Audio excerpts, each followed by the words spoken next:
Indian micro markets or cities across the country, and today our spotlight and focus is on Chennai, the manufacturing and IT hub of India, one of the leading ones, and also the cultural capital of India. I'm here in Chennai with an expert panel, and let me introduce the panelists to you.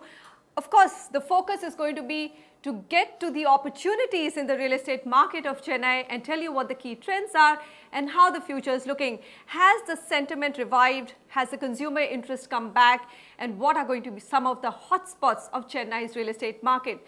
Let me introduce my panel of guests today. I have with me Ajit Chodia from the Olympia Group. Also with me, Dr. Kumar from Naveen Housing, Chitty Babu, Akshaya Homes, and Sarita Hunt of JLL. Thank you very much for joining me today. And of course, it's great to be in your city. So let me start with some of the key figures that I see here and whether I see Knight Frank data on residential. We're starting with residential because clearly there's maximum interest amongst my viewers of the show. If I look at some of the trends here, there's been a huge drop in both new launches and sales. So the question is, Mr. Chodia, let me start with you. Why did we see that level of drop between 2012 and 2014? What didn't work for Chennai's residential market? Because if I remember very correctly, when I started the show, the property show in 2012, National Housing Bank data actually put Chennai right at the top in terms of the best performing residential market. I would say that there was a slowdown in the offtake of the IT. So the IT job creation probably had come down, and that could have resulted in the sale of residential apartments coming down. So I attribute that to be one of the major reasons for the sales to be slowing. So then I think that brings us to a very big question on why, Sarita, is Chennai, I mean, I think we can go back to the residential a bit later then.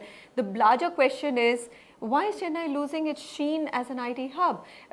In fact, there was a time when there was a Japanese delegation which rejected Bangalore and it made news and decided to come to Chennai. 2012 to 14, yes, there was a downturn and the IT industry per se also slowed down, but Chennai took a bigger hit than any other city. Correct. I guess, Manisha, what's happening is there was a lack of concrete being poured in.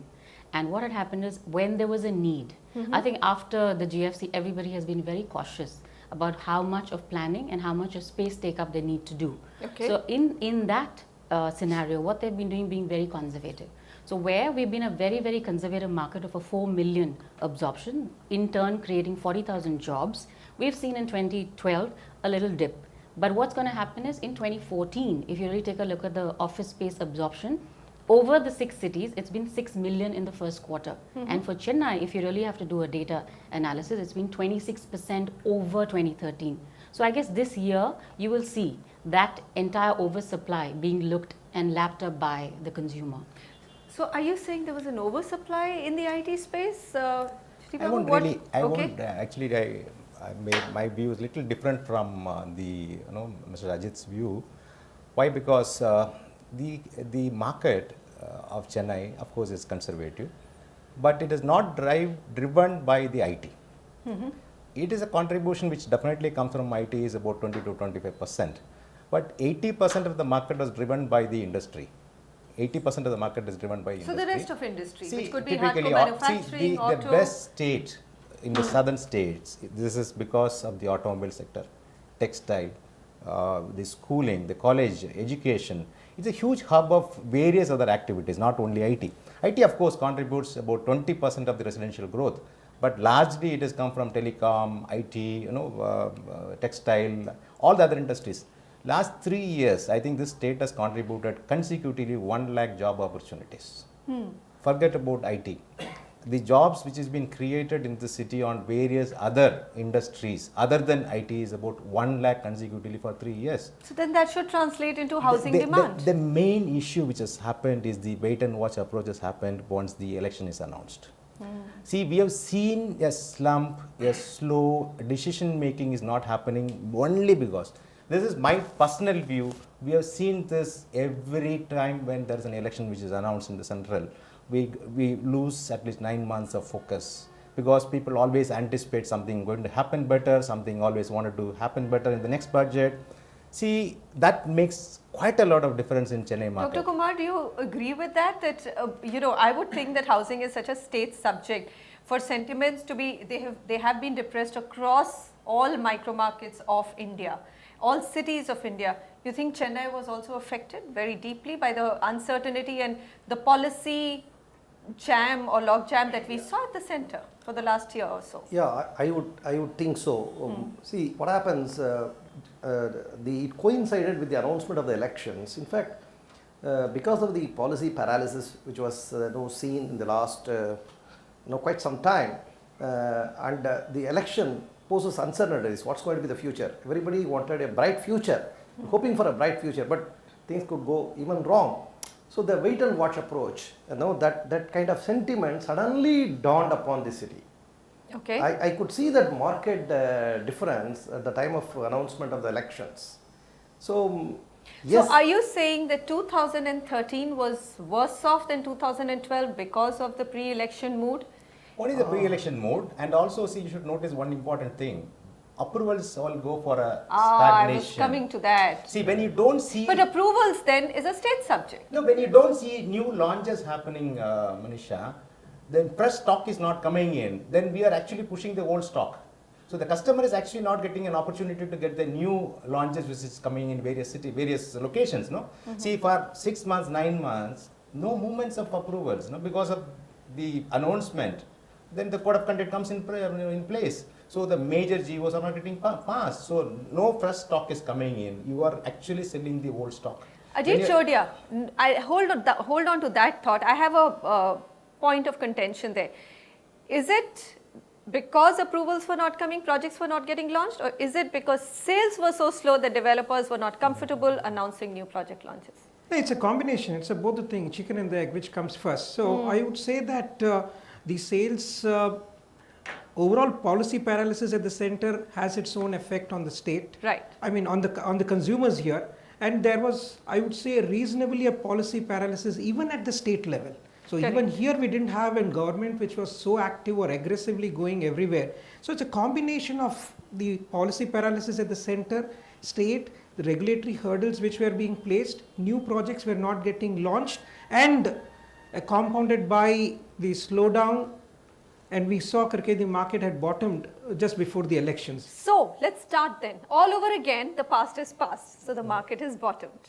Are we saying the market is bottomed and good days are... It's a good news. It's a good news. I disagree the bottomed. Okay. I disagree there. See, definitely there's a slowness which we have felt in the market sentiments, but we can't say that market is bottomed out in Chennai market. But Manisha, okay. I feel market, if you use that word, that's good news, because it's already bottomed out. That's the why I only want way to up know. is up. Now it's beautiful time is coming. That's what you said just now, and I would agree with you. I will not. That's what I'm asking. Do you believe it's yes. bottomed? Do you believe it's bottomed? If you look at the figures, all right, if I look at the figures that I have with me, Knight Frank report says that there's been a drop of over 30% in both launches and sales. Now, where is it all going to settle down? How will it play out?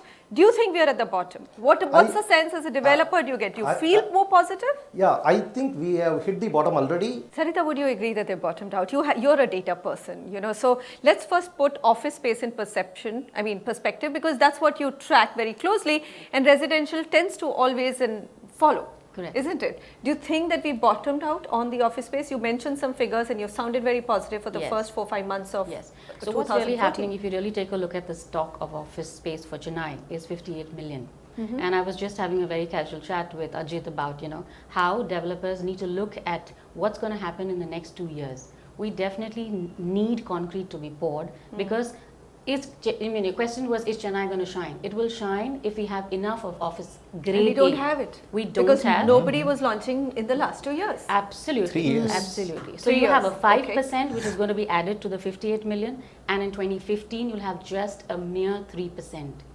And that's going to cause an issue, because we are looking, as Chiti Babu just said, that we have a various sectors like auto, FMCG, telecom, IT.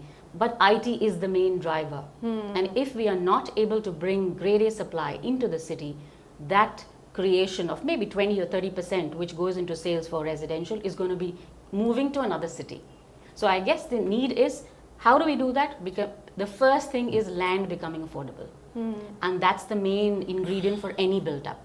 So landowners need to realize that they need to be reasonable. So developers like Ajit and Chitty and Dr. Naveen can build good product at affordability. But don't Today- you think there's rationality, so any JDA, even the landowners must be realizing there's only that much you can keep pricing on the land front. No, Ajit it's Choudhary. the market is totally skewed towards residential. If you see, it just doesn't make sense today. The rentals remain same at maybe 40, 50 rupees, 55 rupees a square feet. So it's no incentive for developers like you to launch more office space. Because I run the risk of bringing in the money upfront, waiting for the project to get completed, waiting for it to get leased, and then I will get an exit. And at what cap will I get an exit is again a big question mark. It's if I do a residential at any of the city property today, nothing less than 10,000 is available. So 10,000 to 20,000 rupees anywhere in the city, if I'm able to do, I will be able to sell at that particular price. But office, even if it is Mount Road, so that's what I was telling earlier also on your channel, that I would see Mount Road to be becoming a residential hub. Gosh. It makes sense to put up a residential building in Sapphire Theatre or any other landmark locations in Chennai. Dr. Kumar, who's to buy the bullet? All of you are saying Ajit Choudhary, he's the one who should be. He's been building IT office space and world class one. If he's saying it's so difficult, then how do you do it? See, one thing you must understand, the Chennai developers, if there are no launches, you are talking about no lack of launches during a certain period. See, what we do is we immediately respond to the market indications. We don't go on hammering on the same thing. We respond immediately. That's why Isn't the it builders. herd mentality? Now everybody wants to We do don't have residential. in Chennai. We don't have this herd mentality. That's what I'm coming to. Okay. We think ahead. The moment the indications are like, no, there is going to be a slight downtrend, we become cautious. If Chennai people are said to be very conservative, actually we are very, very, prudent. I would rather use the word we are very prudent. And yes, I would agree with Ajit Choudhary. There is difficulty in leasing out office space and then the rentals coming in. See, this is a natural process. I think, this is not, nobody is going to go and change everything either by planning intervention and all those. There is a natural tendency of a city. This city has got a different kind of tendency. Are you seeing, so as Sarita is saying that there has been an uptick in terms of office absorption, why is it not yet translating into increased rental yields for you? See, there is definitely a herd mentality. Let us not wish that particular away. If you look at the last IT boom which came, Chennai was little late to react. Bangalore started and then came Chennai. Look at 2004, 5, 6. The government gave good amount of incentive, 50% extra FSI, this zoning regulations being done away with, power being given at this, so many other approvals being given. In fact, one of the reasons why IT buildings came was because of one particular GO issued by the government which says post facto approval is permitted for an IT building. So you build a building, approvals can come later. So that is the reason all these IT buildings came. Even Tidal Park, the building which came up, the building was completed. After the building was completed, the approvals came. Okay. I mean, that is the state of affair. But having said this, the herd mentality, excess vacancy to 3.75 FSI in Siruseri or in where the land value is a fraction of the construction cost, people wanted 3.75 and 4 FSI. So developers burned their fingers, investors burned their fingers, and you had 18 million square feet of vacant IT space. Today it is dropped down to 10. So people who have burnt their fingers are hesitant in entering once again.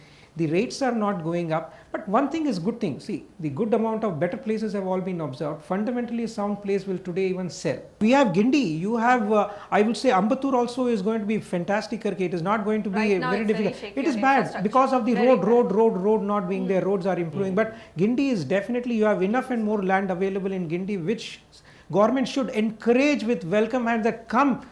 I would like to create one more, a mini Whitefield at least.